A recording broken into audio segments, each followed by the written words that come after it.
Ako si Romar at sikat akong basketball varsity player sa paaralan namin. Pero sa likod ng mga ngiti ko habang nasa loob ako ng court at determinadong maipanalo ang team at magampanan ang pagiging captain nila, may malaki akong problema. Nanganganib akong matanggal sa team kapag bumagsak ako sa mat at matatanggal din ako sa scholarship. Isang gabi, sa sobrang stress, nagtago ako sa lumang music room sa dulo ng building para maggitara at magpalamig ng ulo.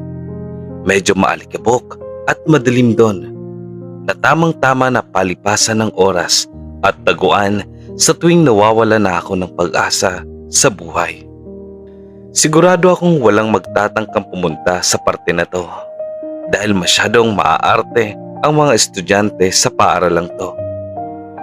Ngunit akala ko lang pala, dahil nang sandaling matapos ako sa pagigitara at nagbabalak ng matulog, ay biglang bumukas ang pinto at pumasok ang taong hindi ko inaasahan na mapupunta rito.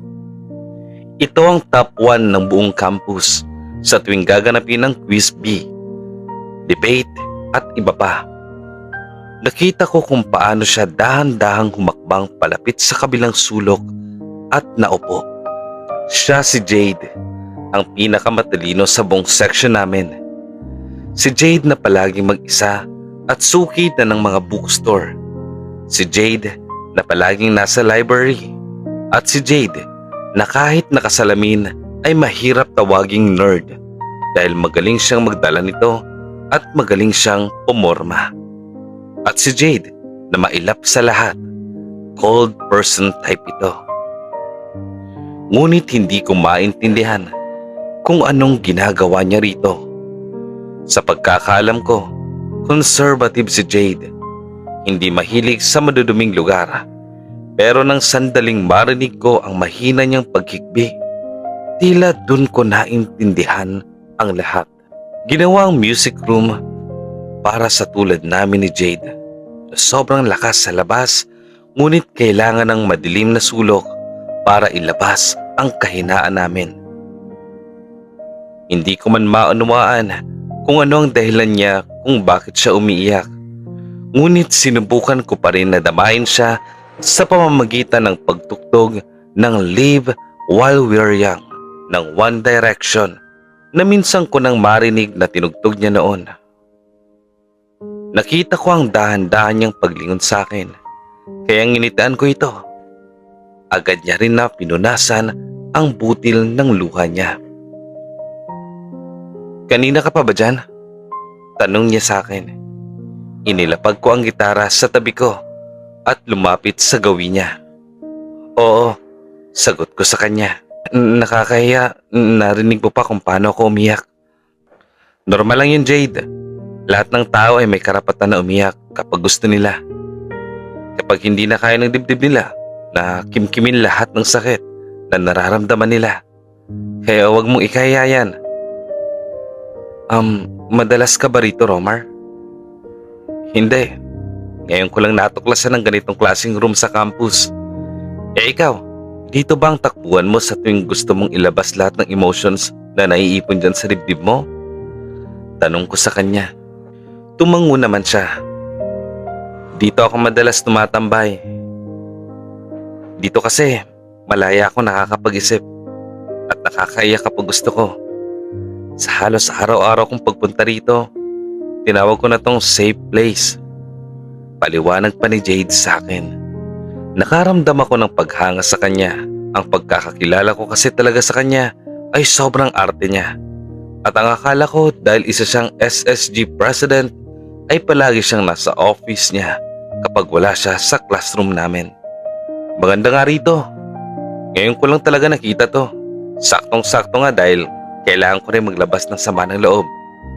Siguro gumawa ng way si Tadhana para pagtagpuin tayo rito. Biro ko pa sa kanya.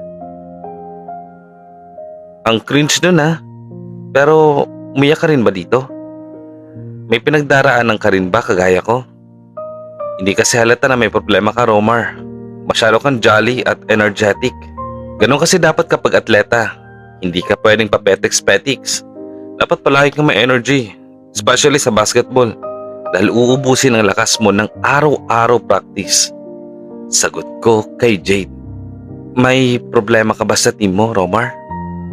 Wala. Sa akin ang problema ko eh. Matatanggal ako sa team at mawawalan ako ng scholarship kapag hindi ko maipasa ang math subject. Sobrang nakakahilo. Nahihirapan kasi ako sa subject na yun eh. Pag-amin ko. Baka sa mukha ni Jade ang pagkaawa sa akin. Kaya napaiwas ako ng tingin. Ayoko sa ganong tinginan. Ayokong may maawa sa akin. Ako naman, pressure. Sabayan mo pa ng problema sa SSG officers. Sobrang irresponsible pagdating sa mga tungkulin nila. Ang hirap nilang pagsabihan. Nakarelate ako sa problema niya. Dahil kagaya niya, isa din akong leader na may mga teammates na matitigas ang ulo. Ang hirap din mag-handle ng ganong team. May mga kanya-kanyang desisyon. Kaya ang ginagawa ko ay hinahayaan ko na lang sila hanggang sa mapagalitan kami lahat ni Coach.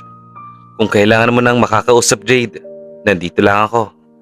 Pwede kang mag-vent out sa akin kahit kailan mo gusto. Senserong sabi ko sa kanya. Tumayo siya at pinagpagan ang pantalon niya at saka muling inayos ang nagusot niyang polo. Inayos niya rin ang ilang hibla ng buhok niya bago tuluyang tumingin sa akin na namumugto ang mga mata. Thank you, Romar. Pero pwede bang makahingi ng favor? Ano yun, Jade? Pwede bang wag mong sabihin sa ibang nakita mo rito? I mean, na nakita mong umiiyak ako. Ayoko lang kasi na makarating sa parents ko to eh. Itanas ko naman ang kaliwang kamay ko at kumiti sa kanya. Pangako, hindi naman ako snitch kaya makakaasa kang safe ang secret mo sa akin. Nakangiti ko pang sabi sa kanya. Ginulo niya ang buhok ko at inilhad ang kamay niya sa harap ko. Tumayo ka na rin dyan at magsisimula na ang first subject natin this afternoon. And don't worry, willing akong tulungan ka sa subject na math. Para naman hindi ka naman problema pa. Namilog na naman ang mata ko. At agad akong tumayo at hinawakan ang magkabilang balikat niya.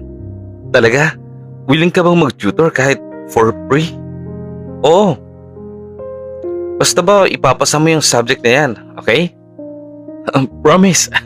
Thank you, Jade.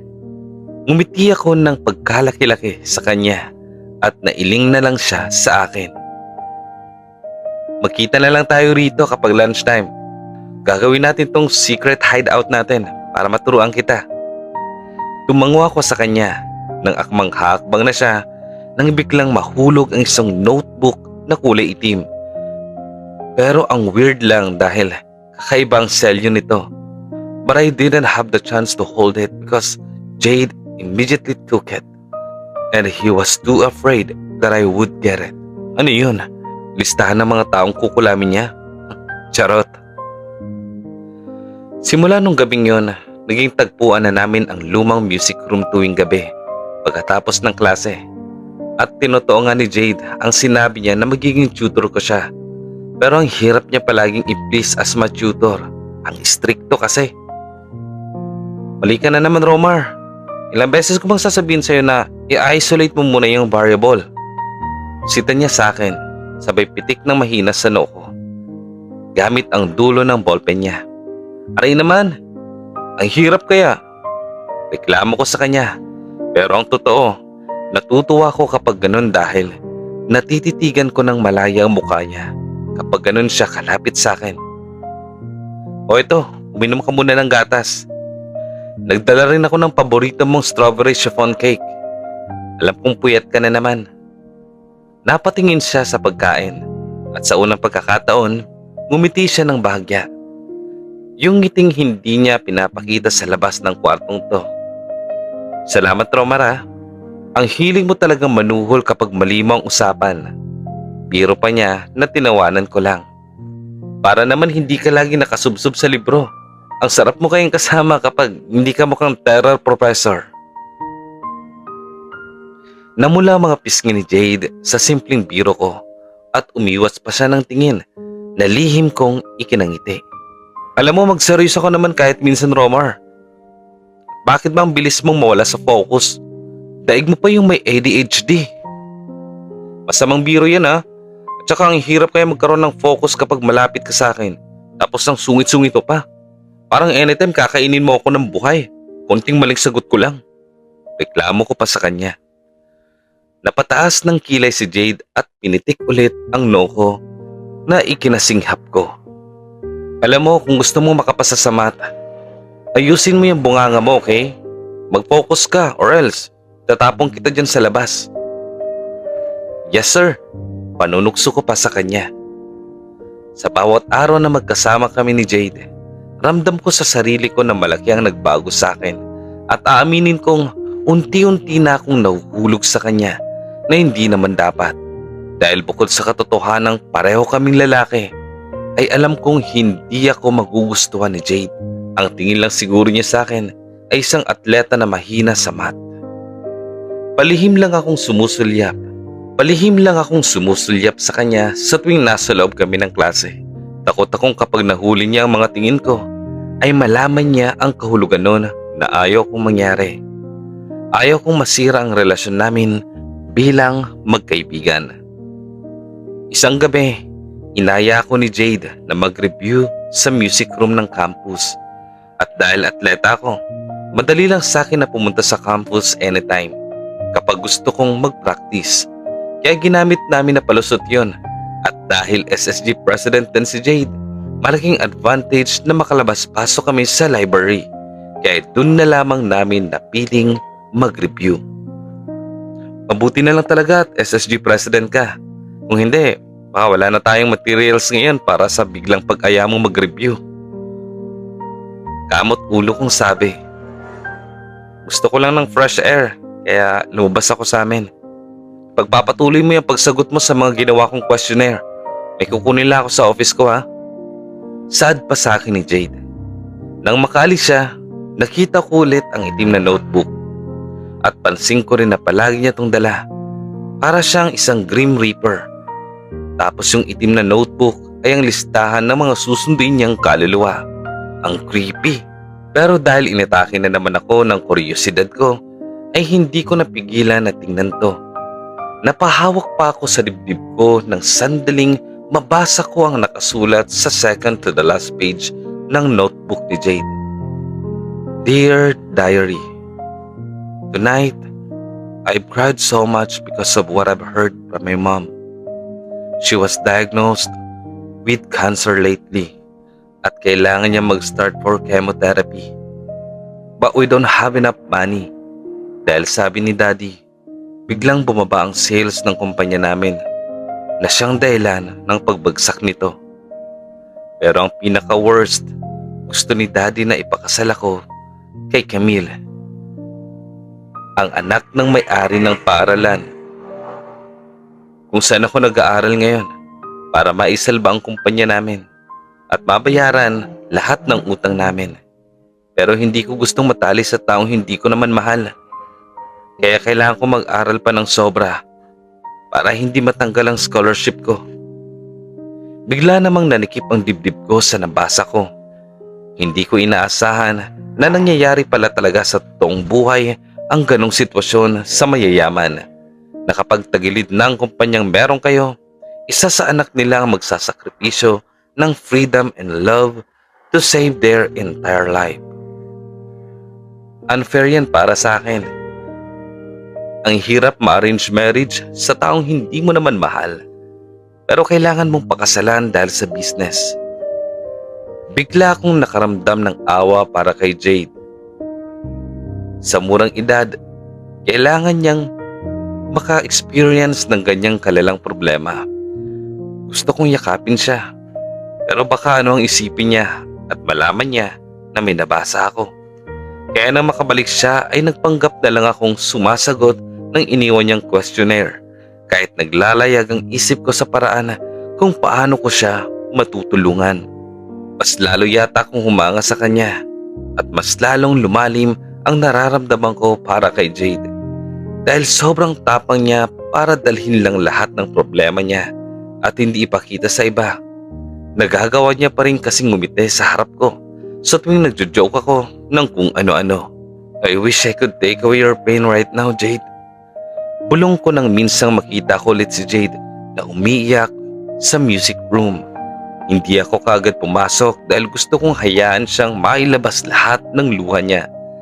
Pero hindi ko na napigilan ng sarili ko na pumasok at lapitan siya.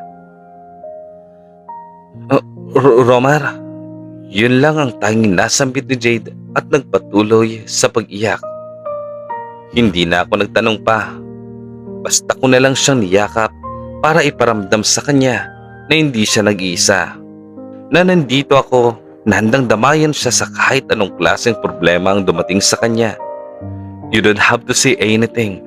You don't have to say anything. Just let yourself take out that pain inside your chest and cry it out loud. Saad ko sa kanya habang hinimas-himas ko ang kanyang buhok. Naramdaman ko ang paghigpit ng yakap niya sa akin habang patuloy pa rin sa pag-iyak. Magmula ng tagpong yun, mas lalong naging malapit kami sa isa't isa ni Jade.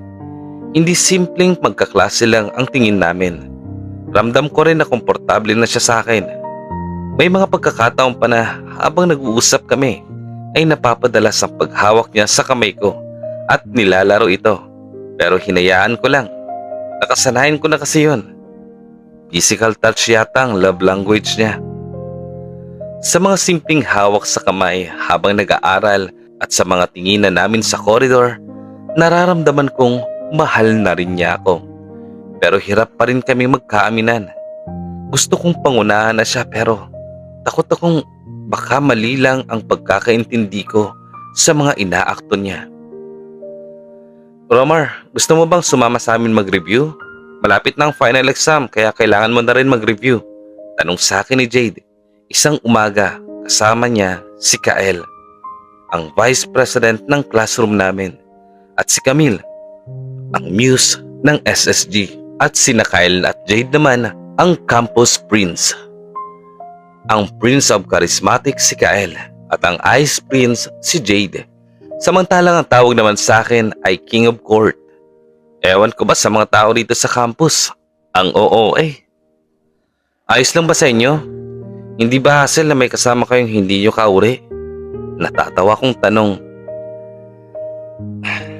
Tinaasan ako ng kilay ni Camille na ipinagtaka ko. Hindi kauri. We're all popular in this school. Paano hindi tayo magkauri? Mataray pa nitong tanong sa akin. Hindi naman sa ganun ang ibig kong sabihin. Mga genius kayo habang ako pa-chill-chill lang at malapit nang mabagsak sa math. Sagot ko naman kay Camille. Lumapit sa akin si Kael at inakbayan ako. Matunog din siyang ngumiti bago magsalita. Ano ko ba pare? Kaya ka nga sasama sa amin mag-review para kapag may hindi ka mag-gets, pwede ka magtanong sa amin. Huwag ka lang mahiya. Palihim akong napatingin kay Jade na ngayon ay masamang-masama na ang tingin sa amin ni Kael. Palihim naman akong napangiti dahil doon. Sige, salamat Kael. Saan ko masasagot mo lahat ng problema ko sa math? Kung math ang usapan, basic lang sa akin yan pre, di ba, Jade? Sabay kaming napatingin ni Kael kay Jade na ngayon ay malamig nang nakatingin kay Camille na nakangiti rito. Tiningnan ko kung bakit gano'n na lamang ito kumakatingin kay Camille. Narantil, nakita ko ang pulang marka sa pisngi nito. May lipstick ang pisngi niya. Nakakasiguro akong lipstick yon ni Camille na siyang ikinainis ko. Hindi yata ako makakasama sa inyo. Nag-text yung coach ko may urgent meeting daw kami ngayon. Pagsisinungaling ko at saka umalis sa harap nila. Ewan ko ba, bigla na lang ako nakaramdam ng paninikip ng dibdib. Ang sakit lang sa part ko na makita si Jade na kasama ang babaeng balak ipakasal sa kanya. Kasalanan talaga to ng pagiging curious ko. Kung hindi ko binasa yung diary niya, sana hindi ko to mararamdaman. Pero hindi. Kahit na hindi ko yun mabasa, alam kong magsaselos pa rin ako dahil sa kagaya ni Camille na malandi. Nang malapit na ako sa covered court, biglang may humilas sa akin na agad kong ikinalingon dito. And I saw Jade who was continuously running while still pulling me. Saan mo ba ako dadalhin, Jade? Akala ko ba magre-review kayo kasama yung Camille na yun? You sound like a jealous wife, Romar. Pang-asar nito nang makarating kami sa lumang music room. Ano? Hindi kaya? Nagtatanong lang ako. Baka kasi hanapin ka nila. Hindi yon. Nagsabi naman ako na I have urgent things to take care of. Kaya maupo ka na at magsisimula na tayo mag-review.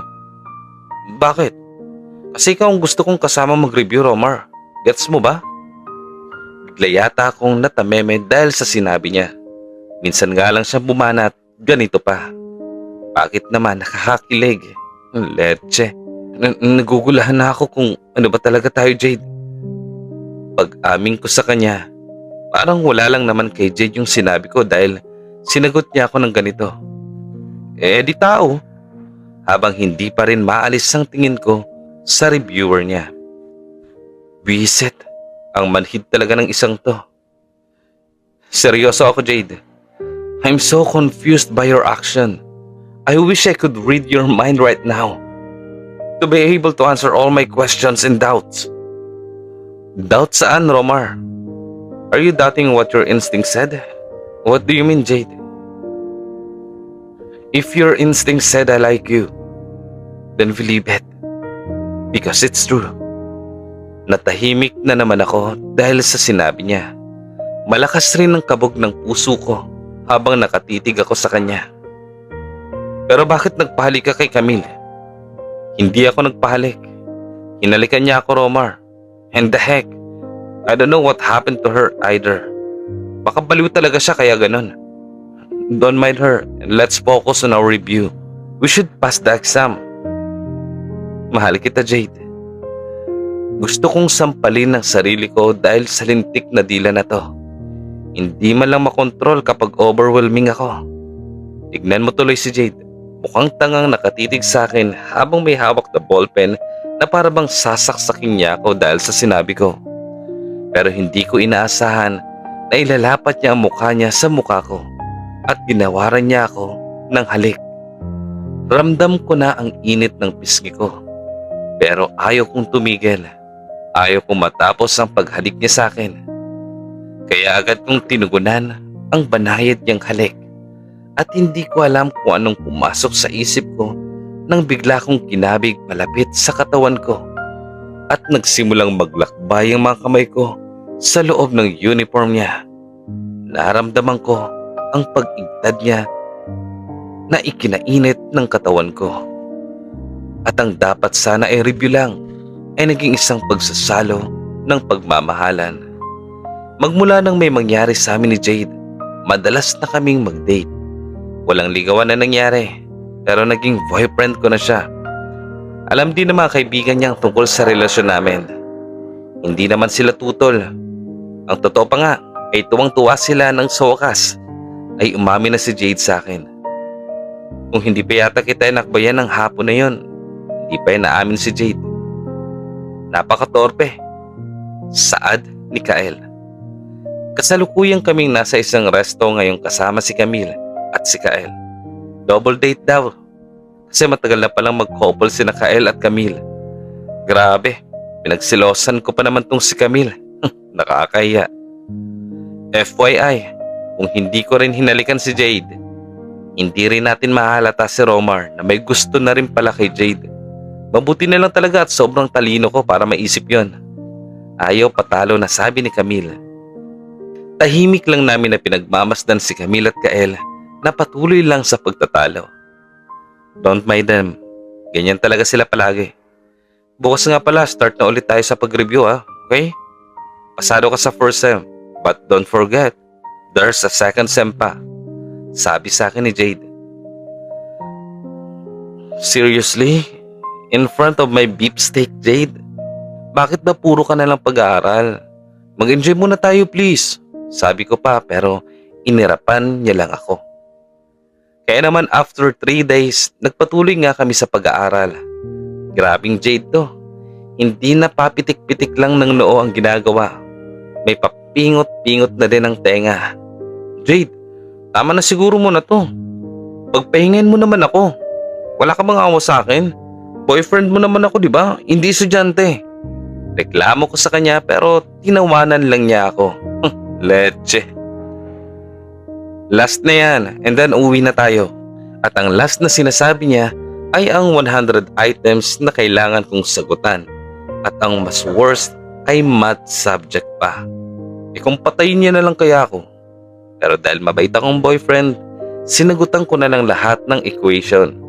Tuwang-tuwa pa siya nang matapos kong masagutan lahat pero nagalit ng araw 100, 50 lang ang nakuha kong tama.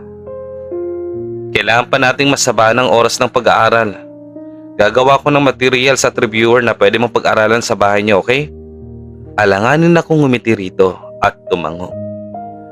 Lumapit pa sa akin si Jade at hinalikan ako sa noo na nakapagpawala ng pagod ko.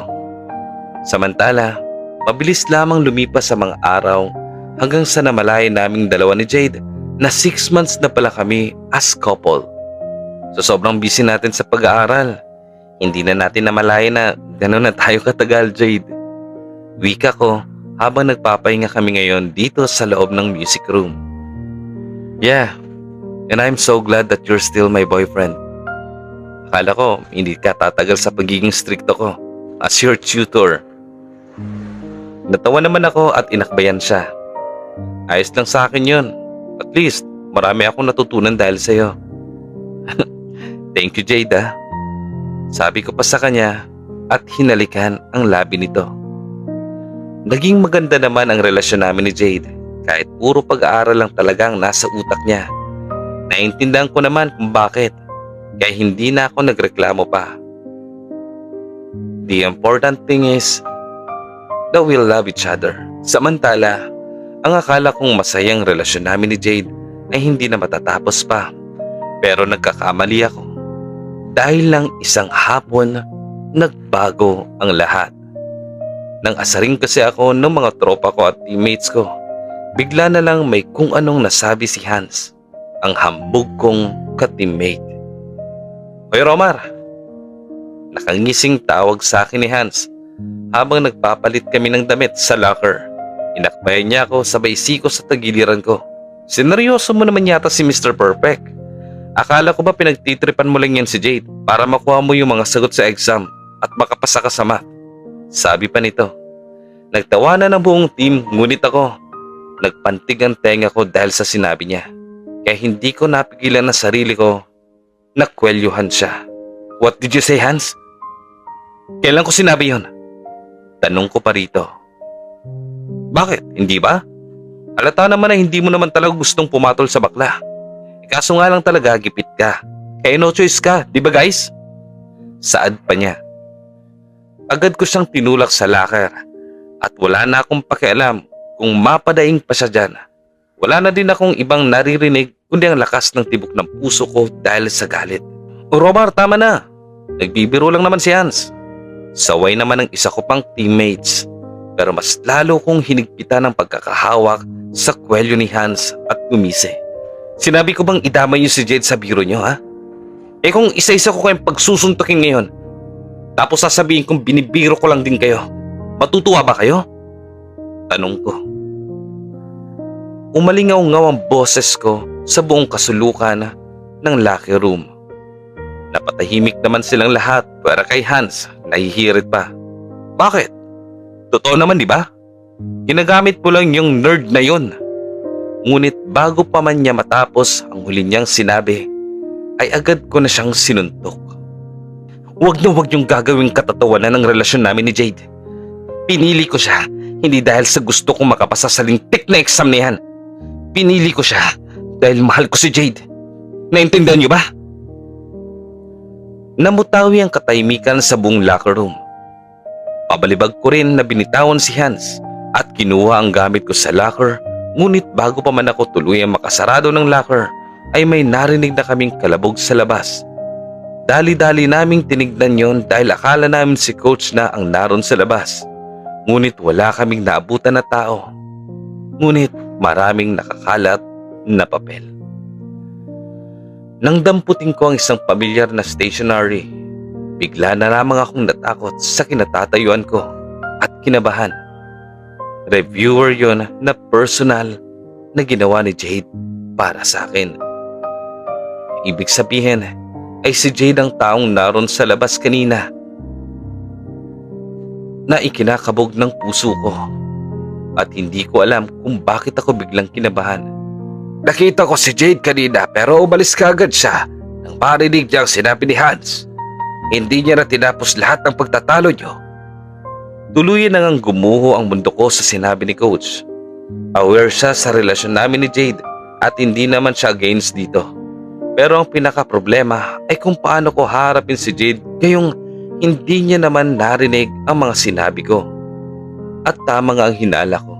Iiwasan niya ako dahil nang mag-open ako ng social media ko ay nakablock na ako sa account niya. Maging ang number ni Jade ay hindi ko na rin makontak. Ang sakit lang, hindi ko man lang nagawang magpaliwanag dahil kahit sa classroom ay hinaharang ako ni Nakabil sa tuwing tatangkain kong kausapin ito. Ilang linggo rin akong nawala sa hulog. Halos sunod-sunod ang pagsablay ko sa bawat laro namin. Parang lantang gulay ng araw ako, sabi ng mga kaklase ko. Kyle, can we talk pare? Sinuri muna ako ni Kyle na mabuti bago tumango. Anong pag-uusapan natin, Romar? At bakit ang putla-putla mo naman yata? Ganyan ba talaga kapag broken-hearted? Nagiging pabaya sa sarili? Wala to, ayos lang ako. Gusto ko lang kumustahin si Jade. Kumusta siya? Ayun, okay naman. Alam mo naman na siguro na top 1 na naman siya. Candidate for valedictorian. Pero kagaya mo, parang may kulang din sa kanya. Ang totoo, hindi ako naniniwala na ginamit mo lang si Jade. Dahil kung totoo man yun, hindi ka magkakaganyan. Mapait akong ngumiti kay Kyle. I can't lose him. Pero hindi man lang niya ako inayaan na makapag-explain. Ganun na ba talaga ako kadaling bitawan? O wala ba siyang tiwala sa akin? Alam mo, may tiwala sa'yo si Jade pero sa sarili niya wala. Ang dapat sa inyo ay makapag-usap. Hindi pwedeng ganyan kayo hanggang sa matapos ang graduation. Napakuyom na naman ang kamao ko. I don't know why. Tanging nasagot ko na lang sa kanya at umalis. Nakasulubong ko pa si Jade pero hindi na kagaya ng dati kung tumingin siya sa akin. Sobrang lamig niya kung tumingin at giginawin ka talaga kapag makasalubong mo siya. Ang sakit lang sa part ko. Samantala, isang araw bago ang graduation, bumalik ako sa lumang music room upang mag-isip. Doon ko lang nailabas ang mabigat sa dibdib ko. Habang binubuksan ko ang guitar case ko, napansin kong may nakasiksik na nakatuping papel sa loob nito. Ano to?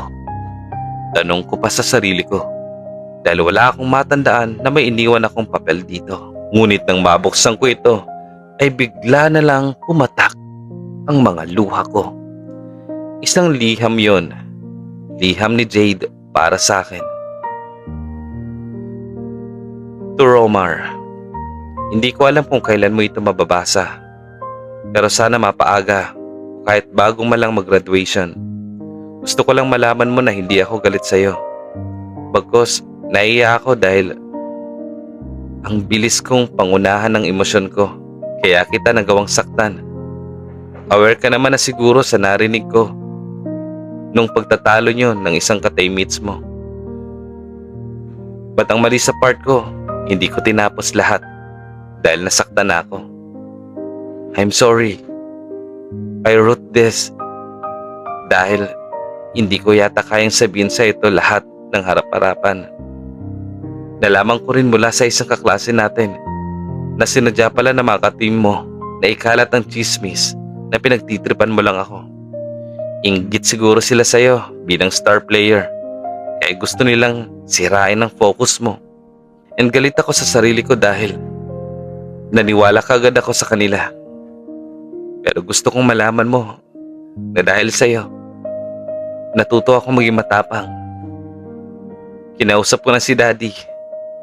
Tinanggihan ko na ang arranged marriage na alok niya. Kahit pa maghirap kami, umuwalan ako ng suporta. Kaya lang naman kita iniwasan dahil nahiya ako. Napagbintangan kita at natakot ako na baka madamay ka sa gulo ng buhay ko. Patawad, Romar, at salamat sa pagtugtog ng paborito kong kanta, Jade.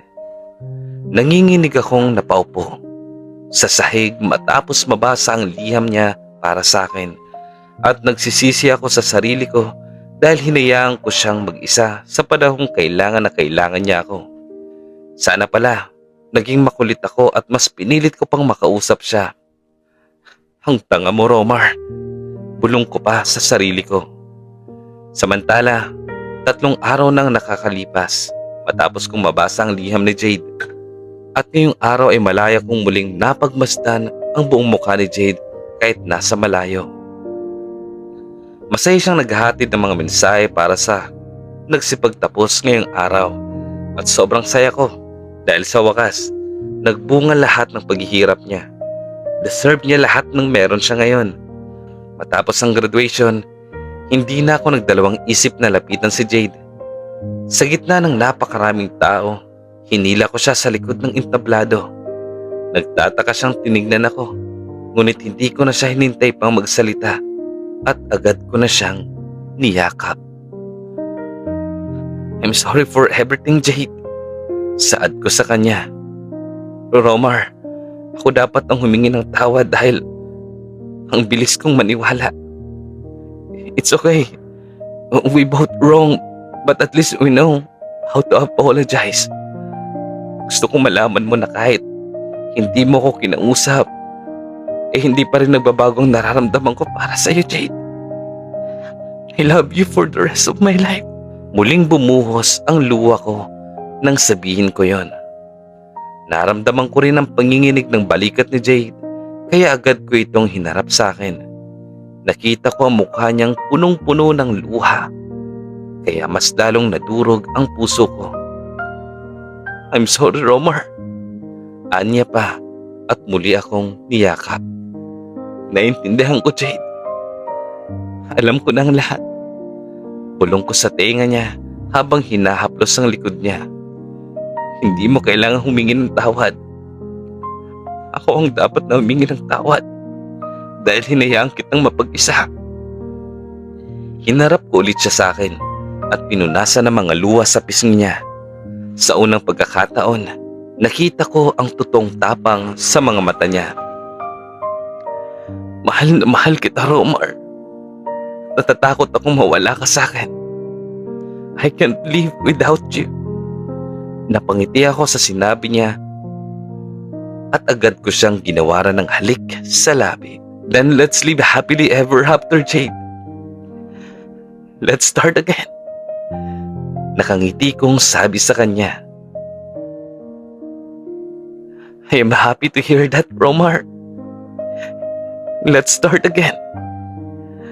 Sagot niya na ikinadiwang ng puso ko. Hindi man araw-araw na nakangiti, ilang beses na rin tayong humihindi. Di na mabilang ang ating mga tampuhan. Away batin natin, di na namamalayan. Heto tayo.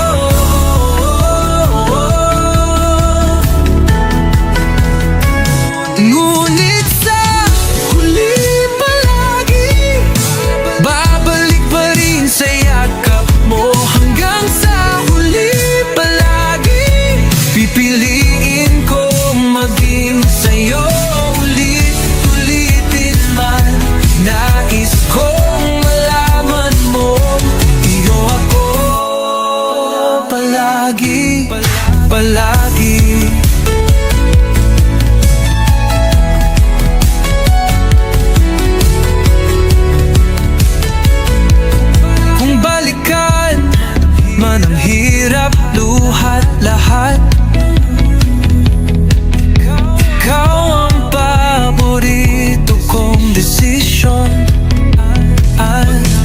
Napaligiran ng ingay at ng gulo. Di ko pagpapalit ngiti mo sa mundo. Heto tayo sa huli palagi. Babalik pa rin sa yakap mo. Hanggang sa huli palagi. Pipiliin kong maging sa'yo. Ulit-ulitin man. Nais kong malaman mo. Yo ako. Sa pagdating ng ating pilak at ginto, diamante may abutin. Ikaw pa rin aking bituin. Natatangi kong dalangin hanggang sa huling siglo. Sa huli palagi, babalik pa rin sa yakap mo. Mahal sa huli palagi, pipiliin kong maging sa'yo. Ulit-ulitin man, nais kong malaman mo. Iyo ako palagi.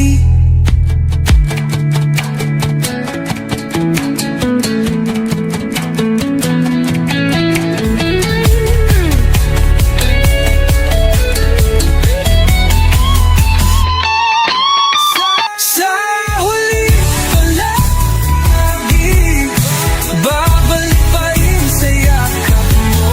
Mahal sa huli palagi, pipiliin kong maging sa'yo. Ulit-ulitin man, nais kong malaman mo. Iyo ako palagi.